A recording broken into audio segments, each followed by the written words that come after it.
మనకేదైనా కష్టం వస్తే ఏం చేస్తాం? మనకి తెలిసిన వాళ్ళది, మన ఇంట్లో వాళ్ళని, మనకి తెలిసిన వాళ్ళ దగ్గరకో, మన బంధువుల దగ్గరకో, మన స్నేహితుల దగ్గరకో వెళ్ళమని చెప్తాం. లేదంటే కనుక మనకి మన వాళ్ళు ఎక్కడైతే ఉన్నారో అక్కడికి వెళ్ళమని చెప్తాం. హిజ్బుల్లా చీఫ్ నసరుల్లా వచ్చేటప్పటికి విచిత్రమైనటువంటి పిలిపిచ్చాడు.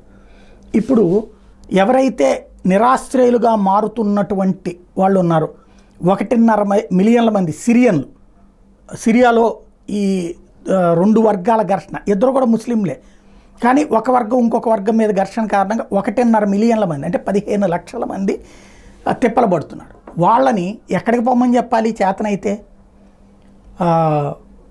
ఇతర ముస్లిం దేశాల దగ్గరికి వెళ్ళమని చెప్పాలి, అరబ్ దేశాల దగ్గరికి వెళ్ళమని చెప్పాలి, లేదా అరబ్ దేశాల వాళ్ళతో మాట్లాడాలి, లేదా ఏ టర్కీకి వెళ్ళమనాలి. అలా కాదు. ఈయన ఏం సజెస్ట్ చేస్తున్నాడంటే సైప్రస్కి వెళ్ళండి, లేదా యూరోపియన్ యూనియన్కి వెళ్ళండి. ఇట్లాంటి పిలుపుల ద్వారా వెళ్ళినటువంటి వాళ్ళే అక్కడ మతరాజ్యాలు కావాలంటున్నారు. అంటే ఇక్కడ ఒకే మతంలో 2 వర్గాలు కొట్టుకుంటాయి. ఇలా కొట్టుకున్నామన్నటువంటి పేరుతో రక్షించమని యూరప్ దేశాలకు వెళ్తాయి.